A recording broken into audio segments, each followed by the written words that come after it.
Hey folks, the Red Scourge here for Operation Sports, and welcome back to Run the Triple. This week's opponent in Week 3 is Kansas State, and they'll be running a multiple defense, which in this game just means that they can either have a base 4-3 or 3-4, depending on how they want to line up. This defense is number 104 in the country against the rush, so that's only after one game, so that's probably not a great sample size. I looked through their defense, and it looks like they have some good players in the front seven for sure. Both defensive ends are pretty solid. They're at 89 and 90 respectively. They're both more pass rushers than anything else. And their middle linebacker, I believe, is an 87. So I don't think there is a specific way we want to attack them. That it doesn't really give me a whole lot. There's not a player that we want to run away from specifically. I think I'm just going to run this offense how I normally would. But we'll move on to the game planning segment here and talk about one of the plays we want to highlight. Okay, and here in practice mode, as you can see, it's raining, as it almost always is in practice mode outdoors for some reason. But this week, we are going to cover the speed sweep. Now, this play kind of works, and if you've never run this play, that might make a little bit more sense in a minute here. My playbook's kind of funky, but we'll just pick the over version of 4-3. So it's pretty simple.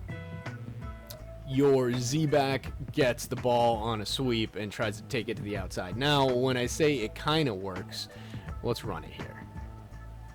Okay, so in some of these formations, it does this weird fake out thing where the camera pulls back, and it's really hard, at least for me, to read the play. Like, I'm trying to kind of figure out where my guy is.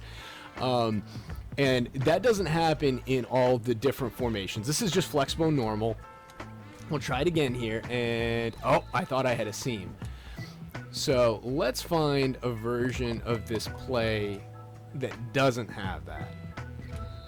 Because I never run that play, at least I never intentionally run that play in the formations where it pulls the camera back.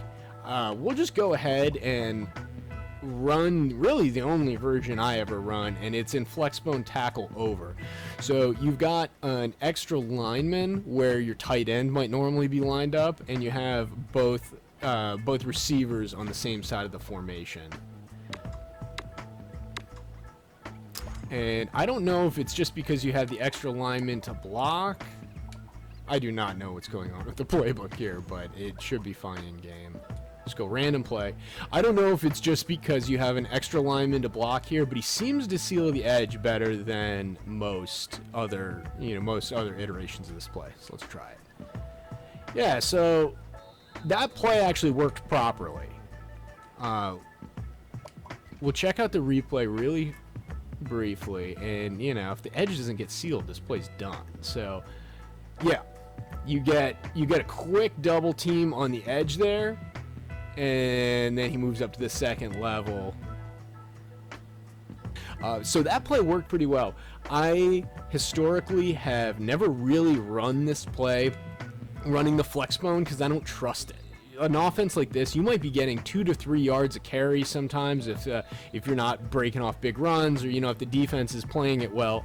So I don't really feel like I can risk a possible loss of yardage or wasting it down. But I did find tackle over to be pretty effective. Corners are in press man coverage. We'll try. Okay, so it's a couple yards. This is one I've found really effective on the goal line. Alright, so like everyone's up in the box. Free safety's up in the box there too. So yeah, pretty easy to get in. 2 deep safety look, still got in. I'm going to now try it from a different formation. Because like I said, tackle over is pretty good for the speed sweep. So, alright, we'll see if I even have it in my playbook in this formation. Slot right. I've started using some more of these 3 wide receiver sets in a lot of real life flexbone offenses. That third wide receiver, your wide receiver here, it's Coates. A lot of times he would be your other wing back, but I don't know if that's always the case. Like I said in my first video, I'm not a coach, but that I've seen that done a fair amount. I don't have quite enough talent on this team to do that, but if I got some really great wing backs, I would absolutely put them in the slot there. So we'll try it. How did this look? Okay, so it worked. I'm actually going to take us off the goal line here so you can get kind of a better idea, because that's very situational. That's maybe not a fair overview of how this play operates. So initially I said this play kind of works, and I highlighted the sort of the weird camera angle thing EA has going on. Now this one doesn't do it, which is great. So I cut it back inside the tackle, and well, he stuffed it there. A lot of times that's how I'm able to get yardage on this play, and that's why I don't really run it, because it's not really broken, but it doesn't feel genuine. It doesn't feel like that's how this play is supposed to be run. It's supposed to be run to the outside, at least as far as I'm aware. That only makes sense to me. So you can get a solid couple yards there. Sometimes it's 5. Every once in a while I've broken a bigger gain, and that's maybe like 7 to 10 yards. So this isn't like this is far from a money play. If you ran it enough, I'm sure you could get the defense to make a mistake. But this is just a play I sprinkle in to add some realism. I don't like to keep running triple option and QB midline option all the time. So I'm going to intentionally always run this out to the outside from now on for this game planning segment and show you guys what happens. Yeah, it just doesn't here. And I'll go into instant replay. That happened kind of quick, but we can see what happened on the edge here. Initially it looks okay, but the defensive end's already getting penetration, and you would hope that maybe if this was real football, your back would cut it up, because it's just not like he's got a hole there, he's got a lane, but you got defenders to the outside.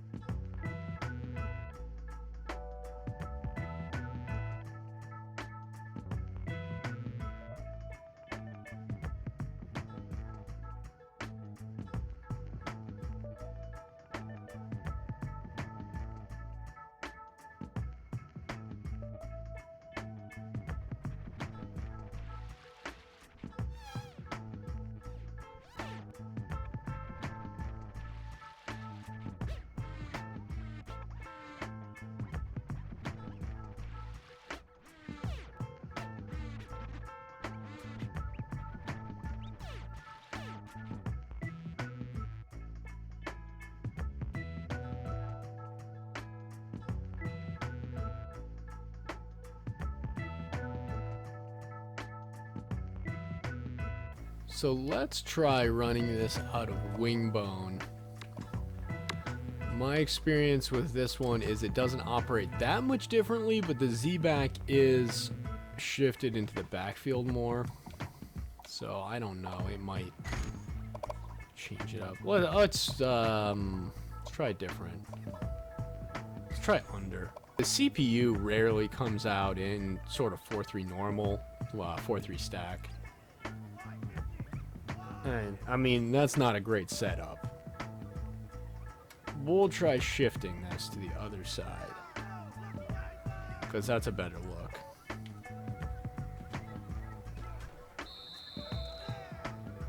Yeah, this is a pretty terrible look against that defensive alignment. So yeah, I mean, a couple yards at best. I feel like what I've shown you guys is pretty indicative of this play. There got 5 yards, but it was just because he was rumbling and stumbling. But I think that's pretty average for kind of how this play operates. And it's a shame because it could be a real fun play. I'll actually try one more thing. I rarely run this out of wing bone, but we could try it with a tight end in line here blocking. And we'll try over odd. Yeah, okay, so the corner shifted in. This is not a great look. Oh! About 4.5 yards there. Okay. That's not a good read, but I was trying to run it to the outside. Hey, actually, I'm getting some solid gains here. Oh, damn. Okay. Almost got into the end zone. Oh, still got a couple yards out of it. Okay, well, maybe I stand corrected. Maybe this is a good formation to run it out of. Oh, I didn't quite read that right. Let's move on to our second play for the game plan this week. So I've decided for the game planning going forward, I'm just going to focus on 2 plays a week instead of 3. It makes the videos a bit longer, but then this way I can bring you guys really the better plays in this offense first.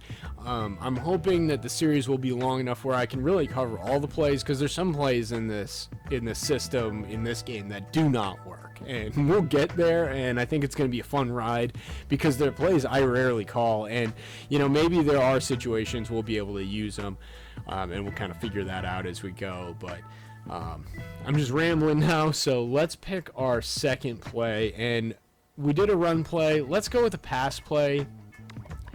We are going to go with curl flats out of wing bone. And this is in 1 or 2 other formations. And I'm trying to remember. It's one of the flex bone formations has this. Okay, curl flats in flex bone slot right. I think those are the only 2 times it appears in this playbook. Yeah, it's not in there. This is a foundational pass play in this offense for me. And really, curl flats is a concept I use in really any offense I'm running. How I set this play up initially is your B-back is set to block and release. I always audible him to blocking. I never get that far into the progression. The ball's out before any of that happens. This is how I personally read it. Single high safety. The corners are in kind of a funny alignment. They're not totally backed off and they're not in press. But the one on the right side of the formation looks like he's in man, and the guy on the left side of the formation looks like he's in zone. So it'll be interesting to see what this coverage actually is. I would assume this is going to be maybe a zone coverage look, but and like any of this, you figure out what works for you. I think that's really rule number 1 of this whole series, but I'm just going to let you guys know how I read this. So depending on the formation, I may do it differently, but for wing bone normal, I'm probably going to read the A or Z back first, like one of the wing backs. So that's Artis Hobbs IV or Kel Walker. So I'm going to snap the ball and read if the defense is in man or zone based on how they're playing the wing backs. And they're shifted into different formations in wing bone, so it's a little trickier to read your Z-back here, Kel Walker, since he's off the line of scrimmage, but it should just take you an extra beat to read that. So we'll try. Okay, it's zone. So if it's zone, generally it's going to go to the A or Z-back. Now, if you snap the ball and you see that it's in man coverage based on your read of the wing back, then I plan to throw the curl. They're in bump and run coverage, which it's a little sketchy throwing in bump and run coverage against a route like this, but I found it to work in this game. So we'll try it again here. I'm going to read it the same way. Oh, I misread that. I thought that was going to be zone because I was reading my Z-back, number 5, Kel Walker, and the linebacker's on him, but the way he was moving out, I thought he was just going to be in a little zone there. So that's, yeah, and so if I'm reading, like if this is flex bone and both A and Z backs are on the line, it's really obvious right away. That's man coverage. That's easy. And you don't have to do it this way. That's just how I read curl flats. Honestly, I think I learned to read the curl flats concept that way from Al with NCAA 06 Revival. It's just, it doesn't change too much game to game. The read is pretty simple, but I wanted to give him credit. He's part of the reason I got into doing YouTube videos in the first place. Yeah, I'm just trying to get the fastest read possible. That's what I'm going for. That could be cover 2 zone right here, so it's hard to know. If he's in off-man coverage or off-zone coverage, it'll be easy to tell. But both based on where the safety is, he could stay in the flat here and release the receiver. I'm going to run it a couple more times here real quick. Single high safety look. Okay, so for the sake of just changing it up, that time I actually read my right side receiver, Klein, and it worked out fine because I could tell it was zone, but it took a split second longer. And if I'd been reading Kel Walker, my Z-back on that, I would have known it was zone earlier. And I probably would have gotten an extra yard or two, or maybe even had a chance to break that first tackle. Yeah, press man coverage is maybe, press coverage rather, is probably a situation you want to read your wing back first. Yeah, that's zone. There wasn't a whole lot of space. That, honestly, so that looked like cover 2. Let's go back and check. That's cover 2.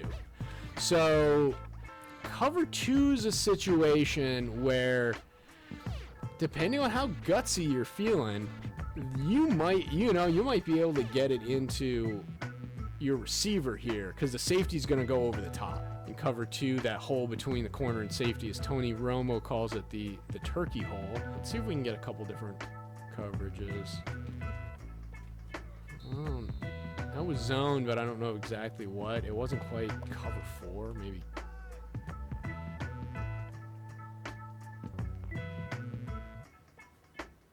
Maybe that's just a... Wow, that took me a long time. That's a... Yeah, okay, that looks like a cover 3, but the linebacker drops back.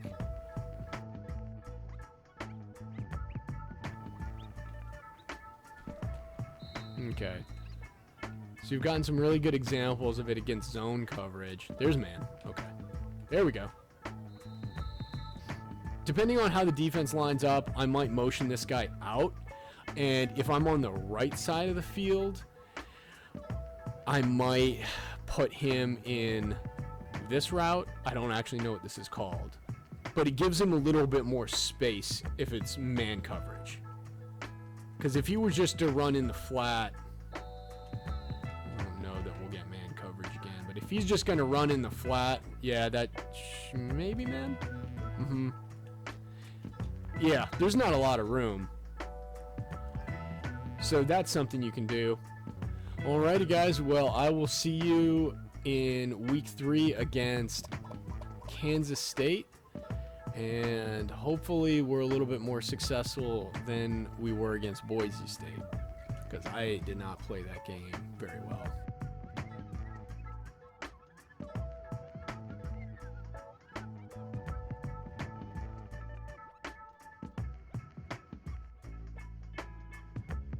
Hi, everybody. Reese Davis with you, bringing you the EA Sports NCAA Football 14 pregame show presented by Nissan. Innovation that excites. Historically, Kansas State epitomizes the rejuvenated program. Now, the sense of unity. EMAW. It stands for Every Man a Wildcat. And those Power Cats will need that today to get a victory at Bill Snyder Family Stadium. That does it for us here on the NCAA College Football pregame show. Enjoy the game. We'll see you at the half. Manhattan, Kansas at KSU Stadium. These fans are raring to go. Here I run the basic triple option play. Good for about 5 yards there. This is QB midline ISO. It's just an option between the B-back and the quarterback. One of my favorite plays. It's really effective. This is the smash play we talked about last week, and I got real flustered by the pass rush and just threw a stupid ball. Corner was all over it, and rest is history. Yeah, I should never have thrown that ball. That's a real stupid decision. But first half of this game got a little ugly for me. Kansas State's really got things working right now for them. I can't think of a better start. Wildcat defense looked pretty good on that first drive. One thing I've noticed is they're running a lot of 4-2-5, and I'm not exactly sure why. So here we have more triple option, got a couple yards, but the defense was called for a face mask, so we got a first down. This is play action middle, and he just misses. Throws incomplete, intended for his wideouts. The Black Knights have one of the most dangerous offensive weapons in the entire country under center today. This kid is really fun to watch. He's fun to watch unless you're a defensive coordinator. One thing's for sure, it's going to be a great chess match between the offensive and defensive coordinators today. This is triple option out of one of the pistol flexbone formations. This one appears in Georgia Tech's playbook, and I like it just as a change up to try to spread out the defense a little. We're staying in pistol flexbone for this play. This one's smash, but I just panicked. It was man coverage, and I just didn't make the reads properly, so got out of the pocket, threw it away. And I'll definitely admit I was kind of distracted during the first half of this game. There was a lot going on in my house as I played it. Out of flexbone here, we ran QB midline ISO again and got a really nice gain. I still haven't figured out why they're running 4-2-5 so much. I didn't think that was in the multiple defense playbook, but Kansas State's running it.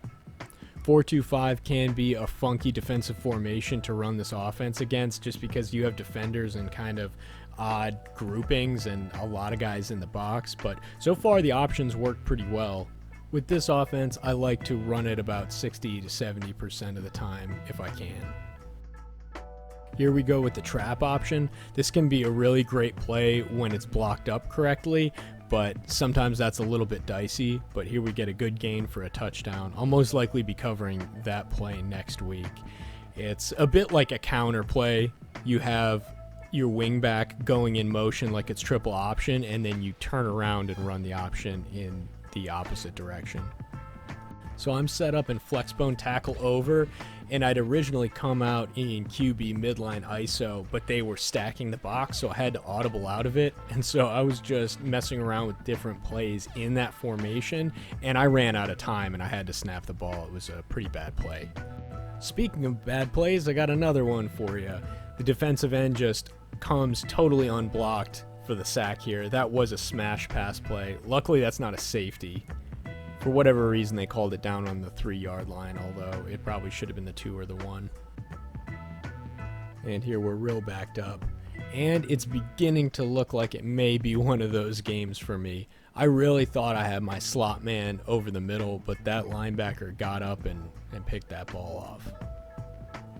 Something that you guys aren't seeing is the many times my defense has bailed me out to this point. I just keep turning the ball over and they keep making stops, but this is really close to the end zone. This is just a simple fullback dive on that play. This is the smash concept again, and I just didn't read it properly. Wide receiver bailed out the quarterback there, but that was a pretty bad decision. At one point, I was talking about focus. I believe it was in the Boise State game, and that really hurt me. This really isn't an offense you can run half-assed, kind of distracted, at least for me, and I clearly am at this point with so many mistakes. Being down 21-7 isn't exactly what I planned for while I'm running this offense. You can get big plays, but this just as easily can be more of a ball control offense, so I ran out of shotgun there. First down, we came out and ran the speed sweep, and the linebacker just blew that play up. Not exactly a prime spot to be running that play, but sometimes you gotta try it. I decided to go shotgun a little bit more than I would normally like because they were just getting a lot of pressure and needed to open the field up and warm my quarterback up a bit.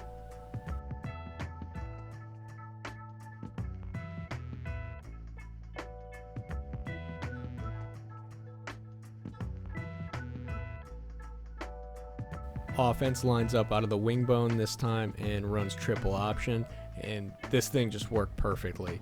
At times this offense can be frustrating if you're only getting 1, 2, 3 yards a carry sometimes, but when you finally break that big play, especially on an option where it's sort of like a fast break in basketball and there's one defender and you could keep it or pitch it and make them wrong either way, it's just great. And this is the wing bone set running triple option and gets a nice solid 10 yards there. You know, fun fact, Army actually does have cheerleaders for their athletics. They're called the rabble-rousers. I didn't know until I looked it up, but interesting trivia for you. Here's QB midline ISO again. Like I've said, I really like this play. It works real well. Triple option again to the left side. Got a pretty solid gain, but this is right before the half, so I'm trying to get down and score pretty quickly. This is wing back misdirection, and it just didn't work. That was 3rd and short. They just bottled it up. Now 4th and 1, I go for it here, and this is speed sweep out of flex bone tackle over, and we get a really good gain for the first down on that one. Here we're running triple option out of the base flex bone, and got a couple yards. Out of wing bone normal, here we have curl flats. You can see it's man coverage and the wide receiver's open. It's a pretty good play. Wing bone normal again, slants, and I made a really bad decision throwing into double coverage. I was just really flustered. As you can see, that's a terrible choice right before the half. Here's Army's first offensive possession of the half. I found myself having a lot of success with QB midline ISO, so here I ran it again out of wing bone normal. Triple option here out of wing bone normal. I find that against 4-2-5, it's generally beneficial to run balanced offensive formations, because if you run something like twins over, which I personally love, it'll tell you something about the coverage, but a lot of times if you're trying to run to the open side of the field with no receivers, there'll be extra defenders over there. Now that being said, you could run to the strong side towards your receivers and possibly have leverage, but that's personally how I tend to attack 4-2-5. One thing about this offense that I did come across in my research is the freeze play. Now, I've seen Army run this a fair amount. I watch a good amount of Army football. That's probably the triple option offense that I watch the most. And so for you guys that are unfamiliar, what that is your wingback will come in motion like it's a normal play, but he'll freeze right before the snap, and that allows the quarterback to get a really good pre-snap read on the defense or give a hard count to try to get the defense to jump off sides. But a lot of times they'll just freeze and then check the play, generally to the sideline. So if they want to change it, they can change it right away, and usually the defense isn't going to have time to respond and change their play as well. So that's something that I would love to see in the next generation of consoles. I mean, we don't necessarily have another college football game on the horizon from at least a major developer right now, but that's something I would love to see implemented in the future. Wingbone normal again. This time it's the trap option. Get tackled behind the line. They just blew up the play, but I get bailed out by a face mask call.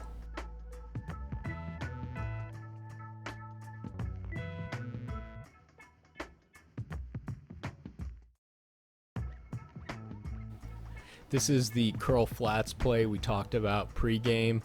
Got a solid gain on that one. Sometimes just short passes can be great.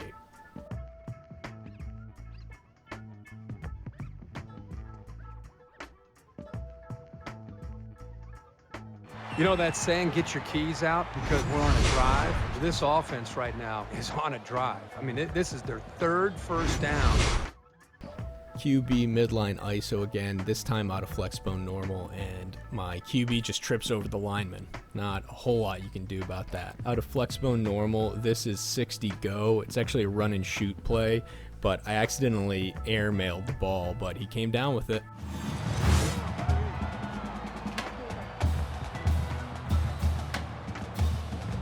This team has so many potent weapons. It's tough to try to single out just one of them to stop.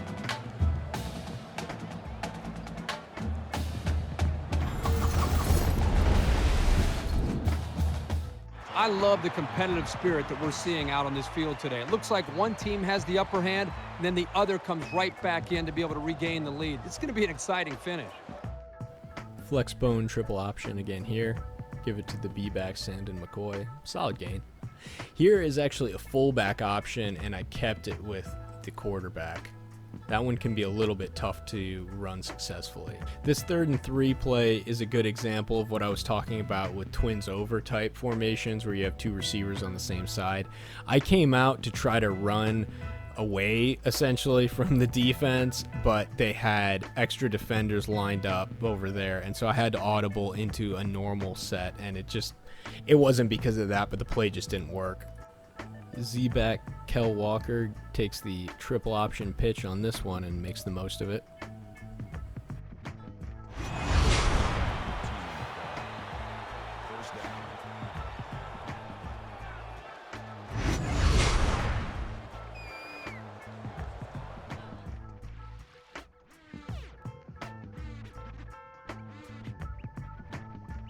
The defense doesn't seem to have an answer right now. They might need to change up some of their schemes. Triple option, this time out of flex bone tackle over, and my A-back, Artis Hobbs IV, goes for a solid 7 yards with a nice broken tackle. Here's QB midline ISO again. Got the first down that time.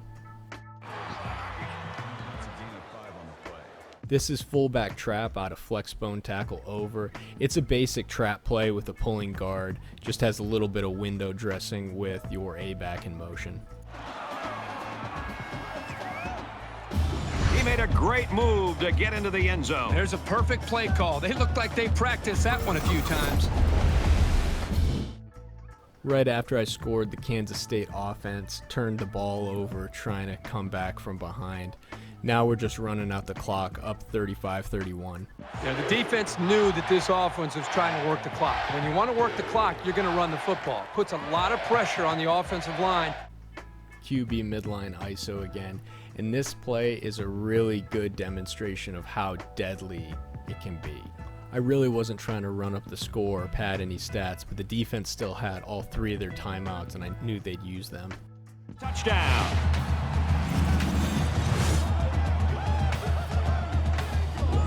With that score, now it's up to the defense, and they're well aware that maybe one stop and they've got a victory. A quick 2-play, 68-yard drive, and they put up 7 points. So with 12 seconds left, they still had a timeout, and they'd been calling them every play. So I ran triple option, and they let me into the end zone again. It's not been Kansas State's half. That's the end of the ball game, and our final score in this one, the Black Knights 49, the Wildcats 31. There you have it, guys. Army's first win of the season. Second half was really good. The first half was real sloppy and didn't go my way. But honestly, a lot of that was on me and how I ran the offense. So I can't really blame EA or the game or J-Kit sliders or anything. But don't forget to like and subscribe to Operation Sports for more great sports gaming content. We've been putting out all kinds of different stuff, and there's a lot of exciting things going on here at Operation Sports. And thanks again for watching.